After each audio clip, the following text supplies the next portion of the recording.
On va lire un verset, le Srimad Bhagavad Gita, chapitre 2, verset 56. Dukeshvanudvana mana sukeshu vagatas priya vitaraga bhaya krodha shtitadhir muni uchate. Celui qui n'est pas perturbé par les trois sortes de souffrances, adhyatmika, adibodhika et adidevika, qui ne s'exalte pas en présence du bonheur et qui est libre de tout attachement, de la peur et de la colère, on lui dit être un sage à l'esprit ferme. Commentaire. Srila Vishwanath Chakravarti Thakur explique que pour répondre à la question comment une personne dont l'intelligence est fixe parle-t-elle, le Seigneur énonce ce verset commençant par Dukesh, ainsi que le verset suivant. Ce mot désigne les trois sortes de souffrances connues dans le monde matériel qui sont Adhyatmika, celles causées par notre corps et notre mental, Adibodhik, celles causées par les autres entités vivantes, Adidevik, celles causées par les puissances naturelles. Dans ce verset, les mots Anudvina Mana se réfèrent à une personne qui, se retrouvant devant de telles souffrances, pense qu'elle subit les conséquences de ses actes passés et qu'elle doit les endurer. Cette personne supporte intérieurement de telles circonstances. Elle peut également en parler ouvertement, sans duplicité, quand on la questionne.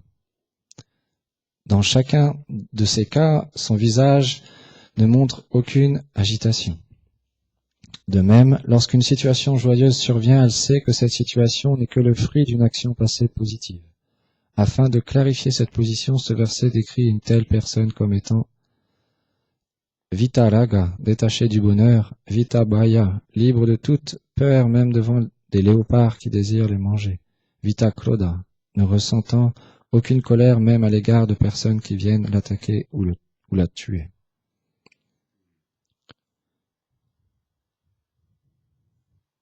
L'exemple d'un tel dévot du Seigneur est raconté par Srila Vrindavan Das Thakur dans le Chaitanya Bhagavat et commenté par Srila Bhaktisiddhanta Sarasvati Thakur Prabhupada. Il s'agit de l'histoire du grand saint Srila Haridas Thakur.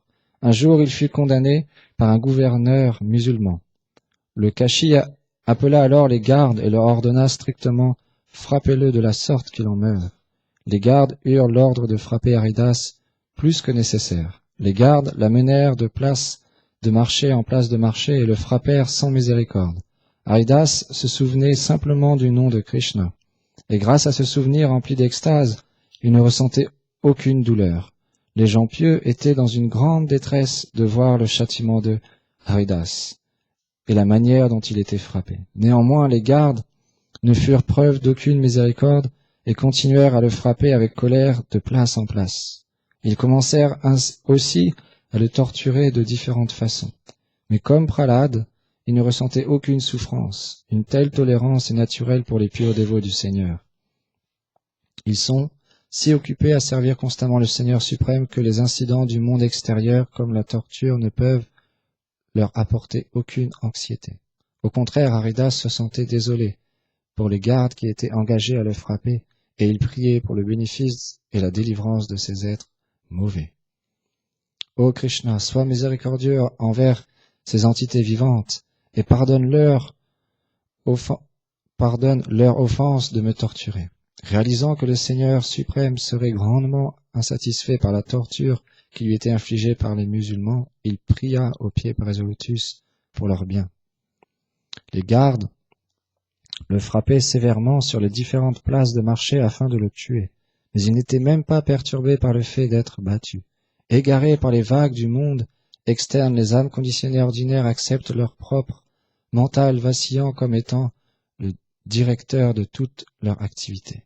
Mais étant donné que les serviteurs du Seigneur sont engagés dans le service du Seigneur Hari, ils l'engagent par leur mental à se réjouir des objets matériels externes. Au contraire, ils ne se rappellent d'aucun incident matériel, d'aucun objet matériel. En d'autres mots, ils ont oublié toute fausse identification au corps. Il est dit, ils sont attachés au saint nom de Krishna, indifférents à l'égard des objets matériels, sans défaut et toujours joyeux. Les musulmans furent étonnés de voir cela et pensèrent, est-ce qu'un être humain peut survivre après avoir été autant frappé? Si nous frappons quelqu'un sur 2 ou 3 places de marché, il meurt. Mais nous l'avons frappé sur 22 places. Il n'est pas mort, et de plus nous voyons qu'il sourit. Est-il un puissant saint qui connaît Dieu et qui est doté de pouvoirs extraordinaires? Les serviteurs musulmans qui l'avaient sévèrement frappé réalisèrent que, s'ils ne tuaient pas Haridas, ils seraient tués par leur maître. Alors ils lui dirent, « Ô Haridas, nous allons être tués à cause de toi. » Les musulmans reprirent, « Bien que nous t'ayons frappé, autant tu es encore en vie, ainsi le Qazi va nous tuer. » Haridas sourit et dit, « Si le fait que je demeure vivant vous crée un problème, alors je vais quitter mon corps tout de suite. » Après avoir dit cela, Haridas entra dans une pure et profonde méditation en son cœur sur Krishna, parce qu'il était en profond samadhi sur le Seigneur suprême. Son inspiration et son expiration ne pouvaient plus être perçues ouvertement. Haridas, qui était doté de tous les pouvoirs mystiques, devint alors immobile et sa respiration s'arrêta. En voyant cela, les musulmans furent frappés d'émerveillement et ils amenèrent le corps sans vie d'Haridas devant le roi. Jai.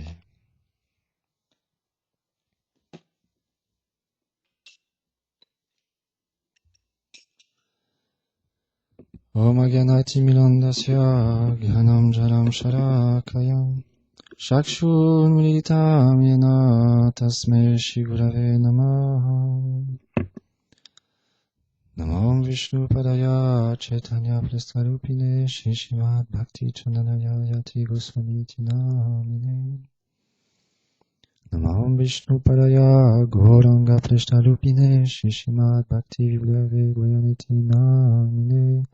Namo Vishnu Padaya Radhikaye Priyatmane Shishimad Bhakti Vedanta Narayaniti Namine. Namo Vishnu Padaya Krishna Prastaya Bhutare Shrimati Bhakti Pragyana Keshavati Namine. Namo Vishnu Padaya Gora Prastaya Bhutare Shrimati Bhakti Pramodaya Puri Goswamiti Namine. Namo Vishnu Padaya Krishna Prastaya Bhutare Shrimati Bhakti Vedanta Swamiti Namine. Namo Vishnu Padaya Krishna Prastaya Bhutare Shrimati Bhakti Siddhanta Sarasvati Namine.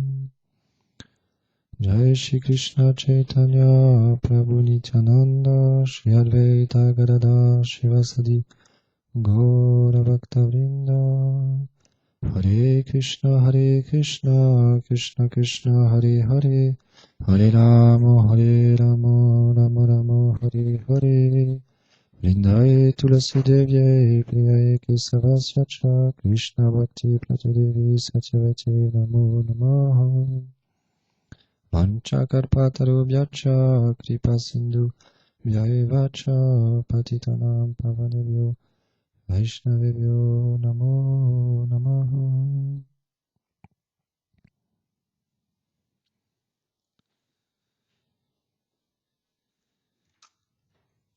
Comme l'explique chez Vishwanath Chakravarti Thakur, il y a 3 formes de souffrance dans ce monde qui nous affectent au quotidien si on n'est pas un sage à l'esprit ferme, si on n'a pas connaissance de notre réalité suprême en tant qu'âme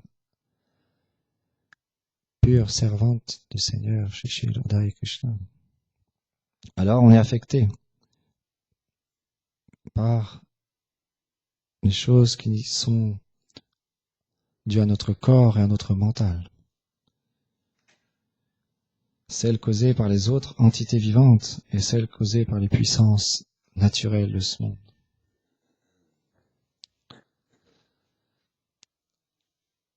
On prend l'exemple, si on va dans un hôpital psychiatrique, on va dans cet environnement où les gens qui sont dans ce lieu, ils ont une maladie très grave. Ils sont parfois, ils peuvent venir à côté de vous et vous répéter « Comment tu t'appelles? Comment tu t'appelles? Comment tu t'appelles ?» Vous lui répondez et 5 minutes après, il va revenir « Comment tu t'appelles? Comment tu t'appelles ?» Une personne peut être malade et faire des allées-venues pendant une demi-heure ou tourner en rond, avoir des problèmes très difficiles à comprendre. Mais est-ce que pour autant, quand on est dans un lieu comme celui-ci, on va rentrer en colère et on va juger une personne qui est atteinte d'une maladie de cette sorte très importante? Non. On va rentrer dans une compréhension et développer la qualité de compassion et comprendre cette personne, elle est atteinte d'une maladie très grave. De la même manière, quand on relationne avec les gens dans ce monde, on a tous différentes maladies, on a tous différents problèmes. Alors, quand on rentre en contact avec d'autres personnes, parfois une personne peut avoir beaucoup de colère ou beaucoup d'envie, et dû à cette colère ou à cette envie, va nous écraser, va nous juger et nous faire tellement de mal. Ce sont des symptômes des causes par les autres, des souffrances causées par les autres êtres vivants. Mais dans ces cas-là, comme Krishna il explique dans le Bhagavad Gita, nous ne sommes pas ce corps, nous ne sommes pas ce faux ego, cette intelligence, nous sommes l'âme. Et l'âme, elle, est pure. Elle n'est pas affectée par toutes ces formes de souffrance causées par les catastrophes naturelles ou par le froid, le chaud, la pluie, la grêle, d'innombrables catastrophes qui peuvent arriver, des tornades, des tremblements de terre ou des tsunamis. Le corps, lui, est temporaire. Donc Krishna, il explique à Arjuna, Dehno sumyata dehe komalam yuvanam jatata deantara prakti dilas natranamyati. À l'instant de la mort, l'âme prend un nouveau corps. Aussi naturellement qu'on est passé de l'enfance à la jeunesse, puis à la vieillesse. Notre corps a changé. À chaque instant, il change. Mais notre âme, elle est éternelle. Satchit Ananda, faite d'éternité et de connaissance et de félicité. Donc quand les personnes viennent dans notre relation, on est amené à rencontrer différentes personnes, ou même entre Vaishnavas parfois, il peut y avoir des difficultés quand on est immature dans la dévotion, dans notre compréhension qu'on est tous des serviteurs éternels du Seigneur, qu'on est des frères et des sœurs, qu'on n'a aucune raison de se battre ou de développer de l'envie envers les uns et les autres. De la même manière, une personne qui n'est pas encore connectée à la filiation spirituelle, qui n'est pas encore connectée au Seigneur suprême, alors cette personne est simplement perdue dans cet océan de mort et de naissance, dans cet océan de la vie matérielle, de vouloir jouir pour sa propre satisfaction. Quand on veut simplement jouir pour notre propre satisfaction, on est prêt à faire tellement de choses, même à écraser les autres, même à tuer pour notre propre plaisir. On est tellement avide de pouvoir, d'argent, de richesse, de biens matériels qu'on est prêt à faire tout ce qu'il faut pour arriver à notre objectif, puisqu'on pense que ça va être le véritable bonheur. Mais quelque chose de temporaire, les Vaishnavas ils expliquent, Krishna il explique, ne peut pas nous apporter le bonheur auquel nous sommes faits, puisqu'il est simplement lié avec le corps et avec cet aspect temporaire. Donc, comme on suit dans les traces des grands Vaishnavas, comme l'explique Shri Vishwanath Chakravarti Thakur, Haridas Thakur nous a montré l'exemple. peu importe la situation dans laquelle on peut se trouver, dans n'importe quelle difficulté, chanter le Mahamantra. Shri Bhakti Vibhuda Dayan Goswami Maharaj, il explique, on n'est pas des grihastas, on n'est pas des brahmacharis, des vanaprasthas, des sannyasis. Nous sommes des éternels serviteurs du Seigneur Krishna. Peu importe l'environnement, peu importe l'habit religieux que l'on porte, même la pratique spirituelle, les Vaishnavas expliquent, le mouvement de Sri Chaitanya Mahaprabhu n'est pas un mouvement sectaire. Comme nous a montré Srila Haridas Thakur, il n'a pas développé de haine vis-à-vis des musulmans qui voulaient le tuer, le torturer, la compassion. Ils ne savent pas ce qu'ils font. Ils sont simplement illusionnés.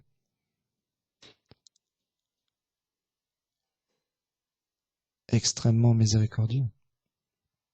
Donc, de la même manière, Shri Bhakti Vibhuda Dayan Goswami Maharaj, il explique, quand on est engagé dans la vie de famille, on doit travailler, maintenir l'environnement dans lequel on se trouve, dû à nos activités passées, dû à nos désirs. On a un certain environnement. Mais dans cet environnement-là, on peut atteindre la perfection. Puisque les Vaishnavas, ils sont extrêmement miséricordieux, ils nous engagent graduellement à engager toutes les choses que l'on possède au service du Seigneur Krishna. Et de cette manière-là, graduellement, on aura une compréhension que tout appartient au Seigneur Krishna. Il est le mainteneur de toutes choses. C'est lui qui pourvoit à tous mes biens. C'est lui qui maintient toute ma vie. Qui je suis pour maintenir les choses? Je ne maintiens rien. À chaque instant, je peux quitter cette enveloppe corporelle. Une voiture peut passer et me renverser à tout moment. Dans ce monde, une guerre peut subvenir à n'importe quel moment. Comme l'explique Shri Vishwanath Chakravarti Thakur, catastrophes naturelles, il peut y en avoir. Rien n'est stable dans ce monde. Mais, en étant associés avec des purs dévots du Seigneur, comme ils ont cette compréhension transcendantale qui est au-delà de ce monde et qui est illimitée et emplie d'amour et de compassion, ils vont nous aider à, dans cet environnement, atteindre la perfection. Comme l'autre jour, Shri Bhakti Chandanyati Goswami Maharaj, il a parlé sur un verset qu'a énoncé Shri Krishna, et Shri Bhaktivinoda Thakur, dans son commentaire, décrivait marche après marche. Graduellement, on avance sur le service de dévotion par la miséricorde des Vaishnavas. Donc l'environnement n'est pas un problème, simplement comprendre comment engager toute chose pour le service du Seigneur. On doit s'enquérir avec la connaissance des textes sacrés et la connaissance des purs Vaishnavas, de ces purs dévots. Tadvidi paripatena pariprashna sagaya upadekshanti tegyanam kanidastava darshina. Krishna l'explique à Arjuna. Si tu veux connaître la vérité, approche mon pur dévot qui a réalisé la pure vérité, qui pourra t'enseigner. Pose-lui des questions. Humblement, serre-le, associe-toi avec lui. De cette manière-là, certainement, tu atteindras la perfection. Notre espoir est dans les Vaishnavas. En suivant dans les traces des Vaishnavas, c'est notre seul espoir. C'est notre but. On ne désire pas le mouvement de Sri Chaitanya Mahaprabhu n'est pas un mouvement où on crée notre propre philosophie, où on essaye de créer une forme particulière du Seigneur. On suit dans les traces des Vaishnavas, on étudie les textes sacrés qu'ils nous ont donnés, les enseignements qu'ils nous ont donnés. Sri Chaitanya Mahaprabhu a énoncé les 8 prières du Shishashtakam qu'on cite tous les jours. Plus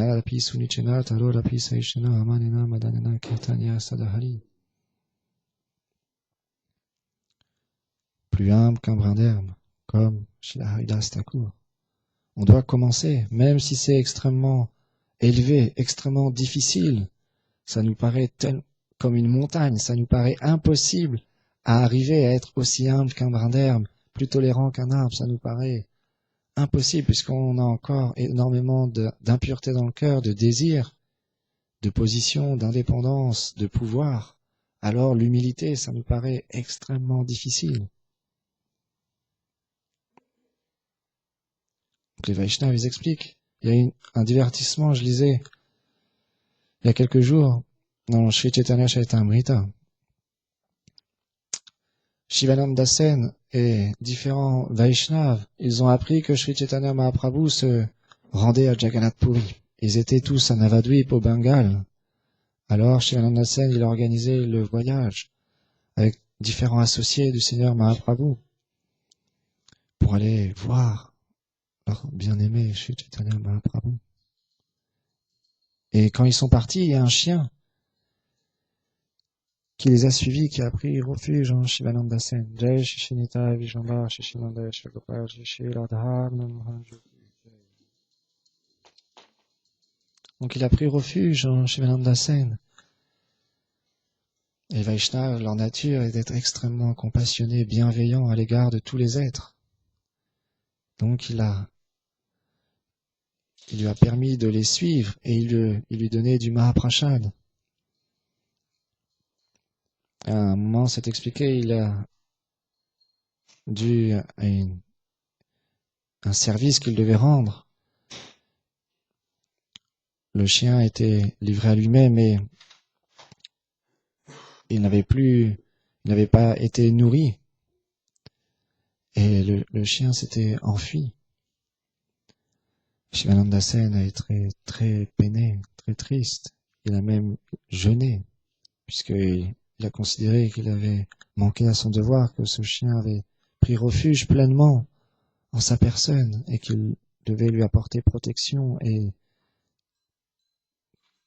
tout ce qui était nécessaire pour son bien-être.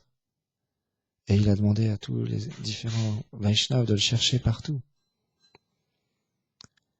Impossible de le retrouver. Ils ont continué leur route, ils sont arrivés jusqu'à la maison de Sri Chaitanya Mahaprabhu. Le chien était là, il était arrivé jusqu'au Seigneur lui-même.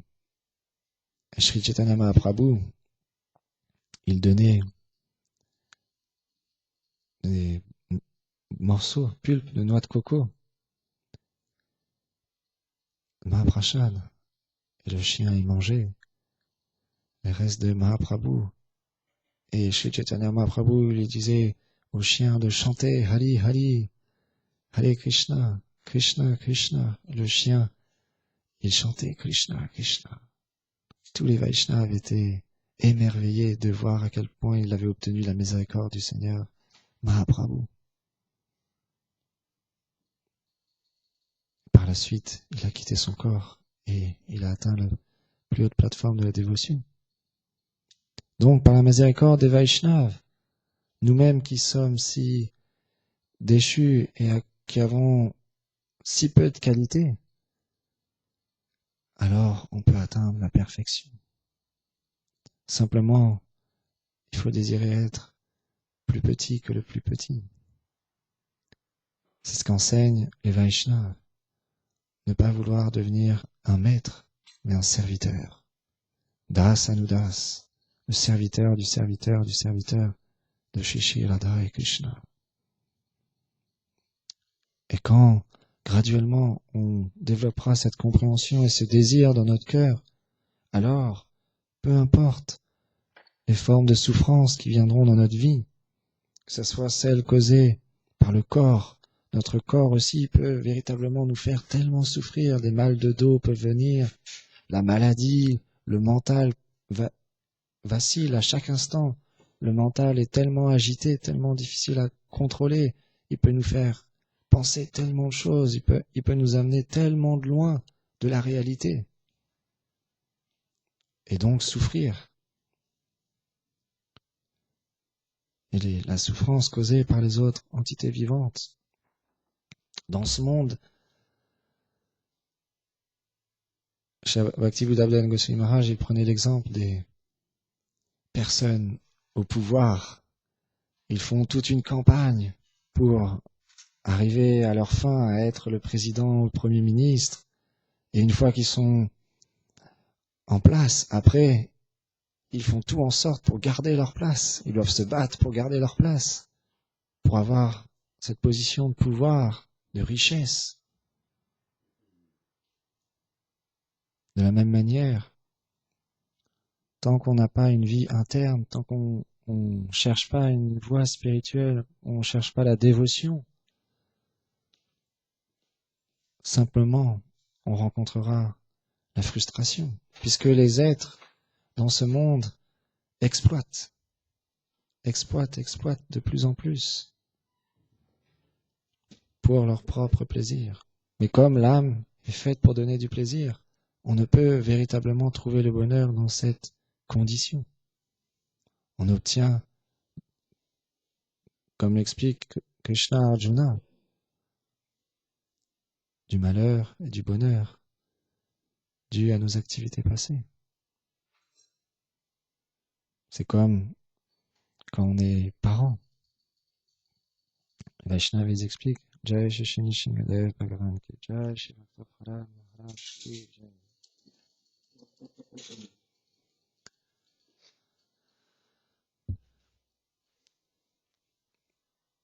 Les Vaishnavas donnent cet exemple que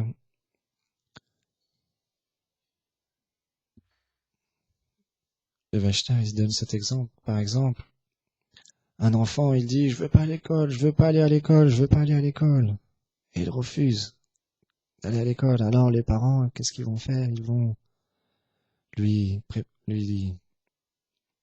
mettre un bel habit, un beau cartable avec un beau livre. Ils vont l'encourager, ils vont lui dire oh, tu vas apprendre des choses tellement merveilleuses, vas-y, va à l'école. Ils donnent des caramels, des différents sucreries. Et l'enfant, quand il arrive à l'école, le maître, il va lui toucher la tête, il va lui dire oh, t'es un bon garçon, tu as un merveilleux livre, allez, viens. De la même manière, quand on est parent, nos enfants, ils font tellement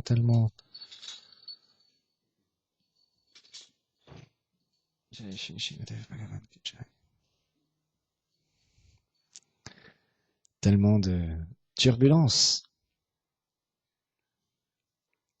sont tellement agités, désireux de faire comme ils pensent, comme ils veulent.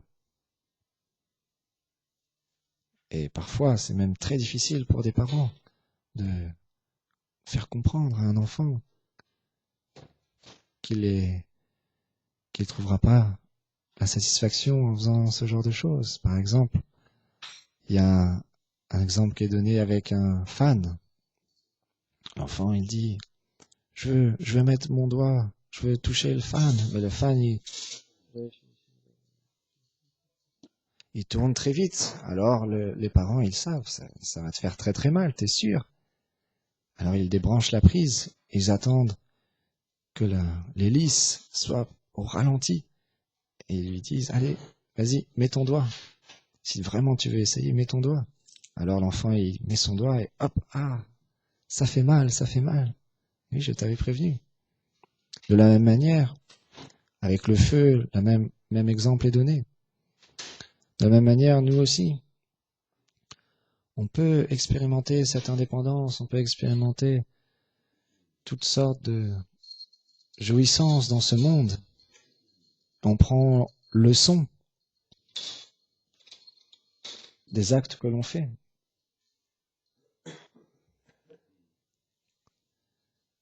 Mais seulement par l'association des Vaishnavas et seulement avec leur association, on peut comprendre cet environnement d'une autre manière. On peut comprendre que même dans cet environnement qui nous paraît si défavorable, si insurmontable, on peut atteindre la perfection en développant la compassion, la tolérance, l'humilité pour le plaisir du maître spirituel de Nitai Gauranga, Radha et Krishna. Shri Chaitanya Mahaprabhu lui-même, à différents Vaishnavas, il leur a dit agis parfaitement dans ta famille, maintiens, fais ton devoir, travaille, mais à l'intérieur, simplement sois connecté au chant du Mahamantra, à la réalité. Donc le Vaishnav nous montre l'exemple. Shri Chaitanya Mahaprabhu, dans cette humeur de dévot, il nous montre l'exemple. Shri Haridas Thakur nous a montré l'exemple. Donc pour ça, il faut véritablement s'enquérir et développer le désir de vouloir changer. Ça doit venir de nous. On doit développer ce désir. J'ai besoin d'aide. Je souffre. Donc, s'il te plaît, ô Vaishnav Thakur, sois miséricordieux envers moi. T'es empli de compassion. Je prends refuge en toi. Aide-moi, je t'en prie. Et de cette manière-là, tous nos problèmes partiront. Et notre vie pourra graduellement devenir joyeuse, emplie de félicité. Et on développera des qualités incommensurables pour développer l'amour. C'est ce qu'on cherche. Go Premanande Haribo.